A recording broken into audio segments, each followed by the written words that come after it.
Goeiemôre en welkom by hierdie uitsending van Redakteursforum. My naam is Liesel van der Schuyf en dit is heerlik om vandag weer in die geselskap van Dominee Skalk Strauss te wees.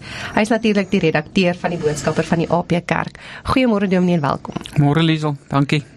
Dominee, voor ons vandag se gesprek oor die boodskapper begin, moet ons eers gou 'n oomblik stil staan om 'n baie spesiale mylpaal te vier. Dit is natuurlik Dominee se 10de jaar by Lig en Duisternis Uitgewers en as hoof van publikasies en redakteur van die boodskapper. As Dominee terugkyk na die laaste 10 jaar, wat staan uit en wat is Dominee se hoop en droom vir die volgende 10 jaar? Sjoe, ja, daar is so baie wat 'n mens sal kan noem, nee. Ek onthou toe ek begin het en ek 'n groentjie was, hoe onseker ek was, en hoe dinge in 'n sekere sin maar net, ek onthou my voorganger, hy het so 2 ure met my gesit en gesê, hierdie is waarmee ons besig is, hierdie is wat jy gaan doen, daai is wat jy nog moet doen, en daar het ek nou vinnig my oriëntering gekry om te weet wat ek moet doen. Nou gelukkig, hy is daarom iemand met wie ek goeie vriende is, en hy stap nog altyd saam met my die pad en sal altyd raad gee, maar dit was maar onsekerheid in die begin gewees. So een van die goed wat regtig vir my uitstaan oor die jare wat ek by die boodskapper en by Lig en Duisternis Uitgewers is die feit dat ek regtig saam met besondere knap mense kan werk, mense wat eintlik my hande hoog hou en my arms ophou, mense wat nie altyd die krediet kry wat hulle verdien nie, want as 'n mens nou aan die hoof van 'n organisasie is soos hierdie, dan sal mense uit die aard van die saak nou maar, jy is die gesig van die organisasie en mense sal vir jou komplimente gee ensovoorts. En die ouens wat hard werk agter die skerms hoor nie altyd al hierdie dinge. En die mense probeer dit deurgee natuurlik, die mense probeer vir dit sê ook, maar in die besonder sal ek graag vir hulle wil dankie sê. Elkeen wat oor die jare heen, en van hulle is al oorlede, jy weet, maar mense wat regtig 'n invloed op my lewe gehad het. Wat vir my verder uitstaan is hoe ons dit reg gekry het, dink ek, deur die genade van die Here, om oor die afgelope 10 jaar regtig tot op 'n volgende vlak te beweeg, en dit is vir my baie positief. Ek dink ons het 'n platform waarvan julle natuurlik vir ons 'n baie lekker geleentheid gee om ons platform ook dan met 'n groter deel van die samelewing te kan deel en 'n gespreksgenoot te raak tot die gesprekke en die aktuele sake wat daar bespreek word. My hoop vir die toekoms is dat ons net van krag tot krag sal gaan en dat ons regtig Lig en Duisternis Uitgewers sal uitbou. Natuurlik het ons elkeen se ondersteuning nodig. Ek sê altyd, jy weet, of jy nou 'n R50 'n maand vir ons gee, of jy ons goed lees, of jy ons goed deel, of jy ons toepassing aflaai of wat ook al, op enige manier, jy versterk ons, en dit is vir ons geweldig belangrik om daardie ondersteuning te hê, want op hierdie manier bou ons ook in die samelewing. Dis ons bydra. Ons wil graag grondliggende bydra lewer. Ons wil aan die fondasies vorm. Want dis uiteindelik die loodsplatform, die wegspringplek waarvan die res van die dinge in die samelewing gebeur. En daar posisioneer die Here ons op 'n besonderse plek, in 'n baie spesiale plek, sodat ons regtig tot mense se harte kan spreek, en ons bid ook dat hy deur sy gees ons werk sal gebruik om 'n verskillende verandering te bring.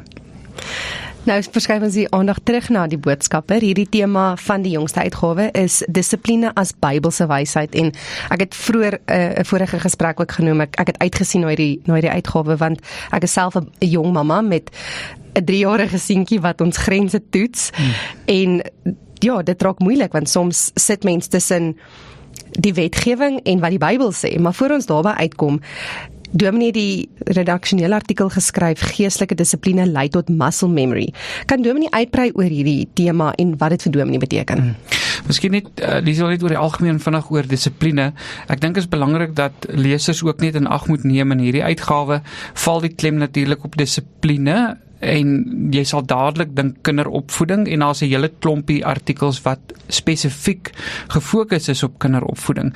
Maar ons het tog probeer om die onderwerpe bietjie wyeer te hanteer, want dissipline het met baie meer dinge te doen in die lewe. As jy nou vandag kyk net hoe dit in ons land gaan, hoe dit in ons staatkundige bestel gaan, hoe dit in munisipaliteite gaan, dan is een van die dinge wat ons kan sê, gevolgtrekkings wat ons kan maak is, maar hierdie mense is ongedissiplineerd. Want ongedisciplineerdheid lei byvoorbeeld tot wanbesteding. Want jy is nie gedissiplineerd byvoorbeeld met 'n begroting nie. Jy steur jou nie aan dit wat ander mense vir jou sê of regulasies wat daar is nie ensovoorts.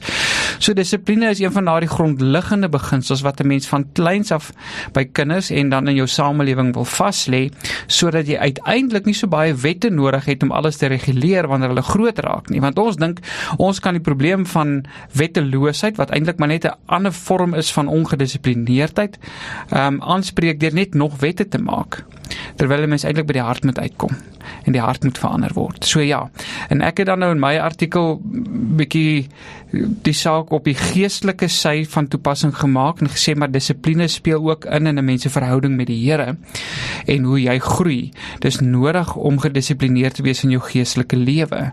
En daarmee bedoel ek spesifiek met jou stilte tyd en met jou omgang met die Bybel, en dan met Christus self, want hoe meer jy daarin groei, hoe makliker gaan hierdie dinge wat jy leer aan die voete van die Here Jesus, tweede natuur by jou begin raak. Jy gaan dit begin doen sonder om twee keer te dink, wat is nou weer die wil van die Here, wat is nie die wil van die Here nie, want dit gaan jou wil en jou begeerte raak om dit net eenvoudig te doen. So dis in kort min of meer waar my artikel gaan.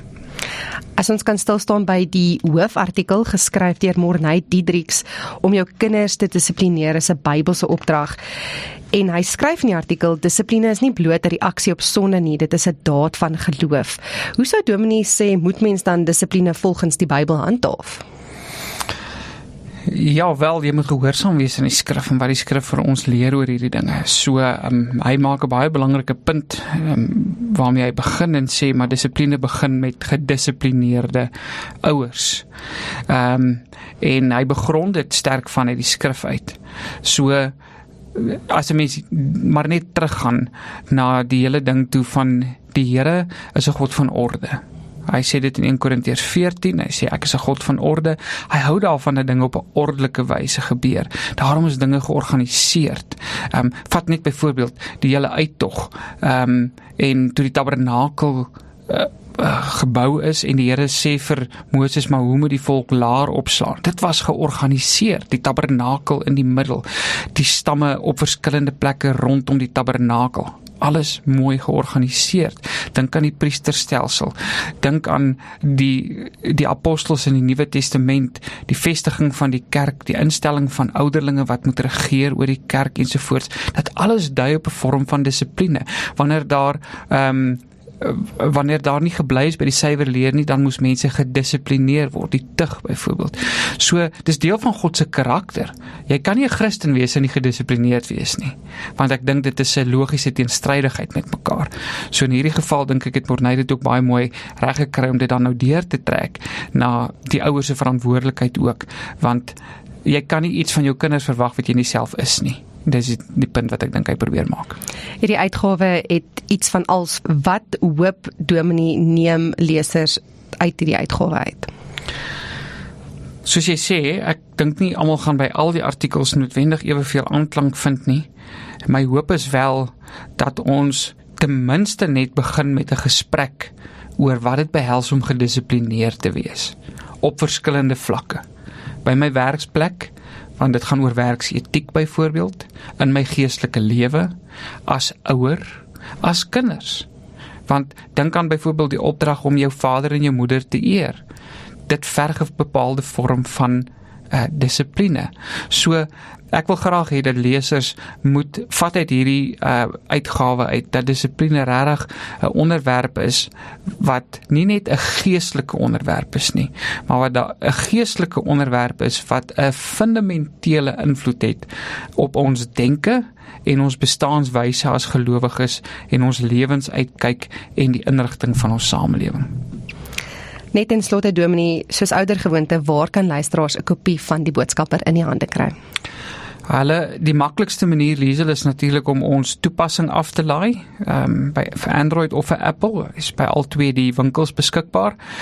Laai hom gerus af en dan registreer jy daar, en dan kan jy lekker al die artikels saam lees. As jy graag 'n harde kopie wil hê en op hom wil inskryf, stuur vir ons 'n e-pos na boodskapper@apk.co.za. Jy het saamgeluister na Dominee Skalkstrauss, redakteur van die Boodskapper van die AP Kerk, wat hierdie week by my aangesluit het vir Redakteursforum.